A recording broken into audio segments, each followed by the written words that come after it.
편견 때문에 어떤 것을 보더라도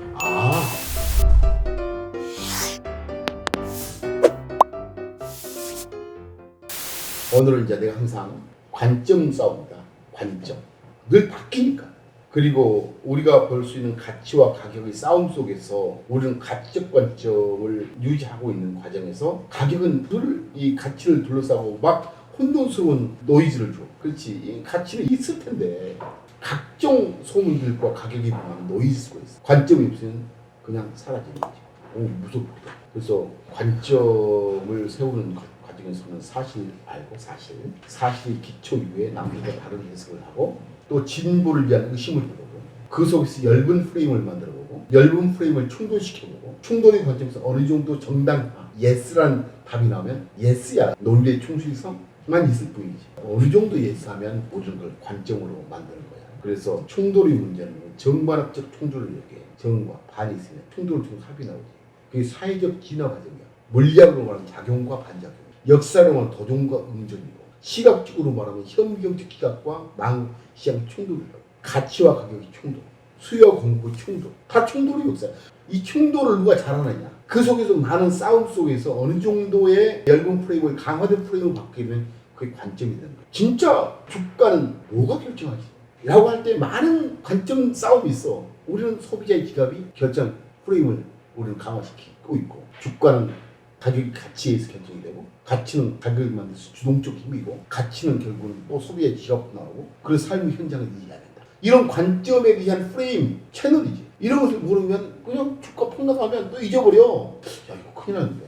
그래서 나는 어떤 것을 보더라도 관점 싸움이라는 얘기를 하면서 내가 이제 너희들한테 자료를 만들고 보고서를 만들고 할 때마다 의심을 해보고 해석을 해보고 그 속에서 만들면서 충돌을 해봐라. 그렇지 않으면 그럼 정말 바보스럽지.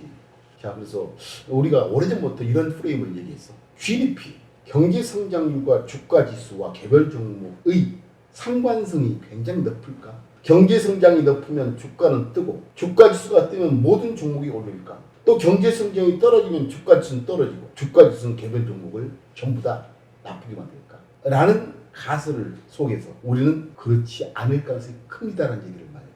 근데 그렇지 않는다는 얘기를 한 번도 안 해보고 이 시장에 뛰어든 친구는 경제성장률만 얘기를 해요. 만약에 우리 논리, 경제성장률과 주가지수 그리고 개별 종목의 주가 흐름은 다를 수가 있다는 프레임을 만든다면 우리가 어디에 자원을 써야 될지. 근데 이런 질문을 안고 하려면 매일 평생 동안 GDP만 공부를 해요. 그럼 주가를 설명하려고 해. 어떤 사람은 이런 프레임을 모르게 되면 환율만 봐. 원화 강세, 달러 강세. 원달러 환율이 결정 변수라면 원달러 환율의 중립적인 S&P와 나스닥은 왜 차별적 주가 흐름을 보였지? 라는 본질적 질문을 늘 해보는 거야. 어쨌든 오늘 오래전부터 S+는 경제 성장과 주가지수 그리고 개별 종목의 주가 흐름은 상관계수가 높지 않을 수도 있다 라는 얘기를 늘 하면서 여러 가지 얘기를 하지. 경제 성장률의 몫은 정치인의 몫이다. 정치인, 경제 성장률의 이론적 정의는 국가 내에 존재하는 생산 요소 제공자들의 부가가치 합1로 얘기하고 국가 내에 존재하는 모든 생산 요소, 바로 채권자, 자본가, 그리고 지배, 부동산 등등, 그리고 주주, 이런 모든 사람들의 합을 증가시키기 때문에 이건 정치인의 몫이다. 왜 정치인의 몫에 우리가 안달해야 되는가? 라고 우리는 정의하면서 좋은 기업의 주주를 찾는 주주적 관점을 가지고 점점부터 해석해야 돼. 사실관계도 해석해야 돼. GDP도 그렇게 해석해야 돼. 자, 그래서 오늘의 가설은 진짜 GDP와 주가지수와 개별 종목은 다른 행보입니까? 라는 어렴풋한 가설을 해보고 이 가설이 맞는지를 여러분 실질적으로 조사해 봤으면 하는 거예요. 그래서 무슨 자료를 조사해 보냐면 한국 같은 경우가 내 기억으로는 IMF 이전까지는 경제 성장률 10%야. GDP가 10%가 꾸준히 이루어졌을 거야.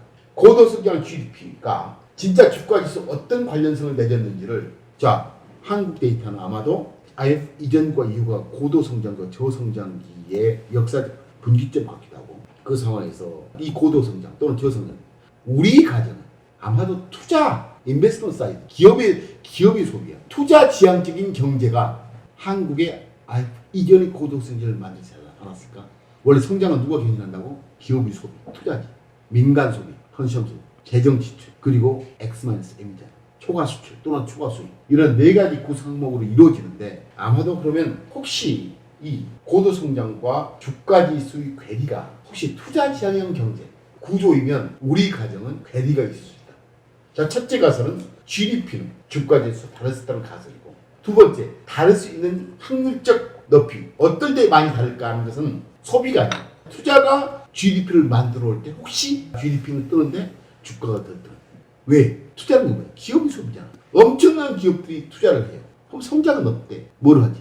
투자의 의미는 공장을 만드는 의미야. 공장을 만들면 사람을 고용해야 되고, 또 뭐 원재료를 사야 되고, 땅도 사야 되고, 자금도 줘야 되고, 모든 요소 비용이 올라요. 그 요소 비용이 오르고 또 투자했던 결과물, 물건이 막 만들어져. 산출물 가격은 떨어지고 요소 비용이 오르면 마진이 주고, 이 마진을 먹고 사는 게 우리 정의는 주가 지수를 결정하는 힘이라고 해요. 주가 지수는요, 기업들의 주주의 몫의 피사체입니다 라는 우리는 가설을 가지고 있어요.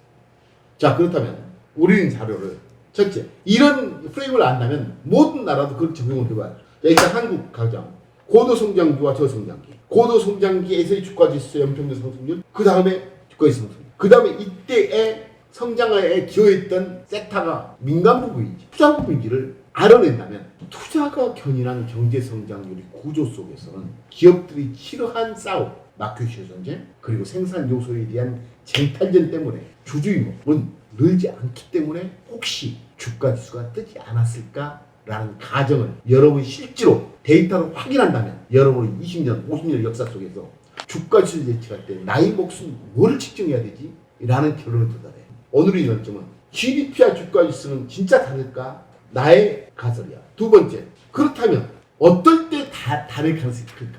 혹시 경제성장을 지탱하는 네 가지 부분에서 또는 세 가지 부분이야. 내가 봐서는 혹시 투자가 견인한 경제성장 국면에서는 공급과 인구와 생산 요소에 대한 획득 경쟁 때문에 주주 몫은 축소되고 주주 몫을 반영하는 주식시장은 그렇게 낮지 않을까라는 가정을 한번 해보는 거다. 자, 한국.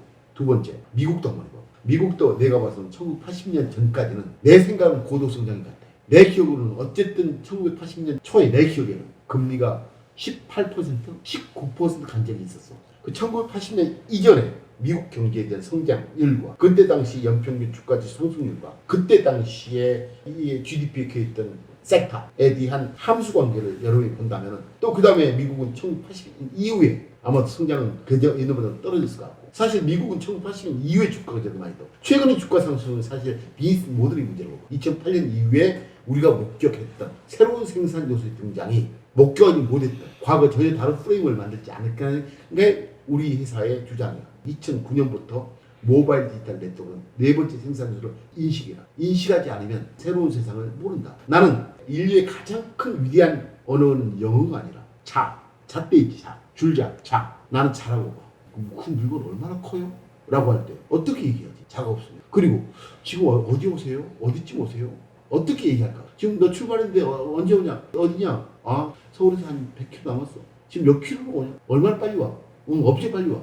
라고 할 때 만약에 이 자가 없었다면 어떻게 인류는 서로 소통할 수 있을까? 그래서 2008년 이후에 기업의 가치를 평가하는 소통 도구에 대한 자가 새로 생긴 것 같아. 바로 그걸 네 번째 생산 요소 모바일 디지털 네트워크고, 이런 자를 획득한 사람은 지금 시장을 이해하는데, 이런 자를 획득하지 못한 사람은 이해를 못한 거야.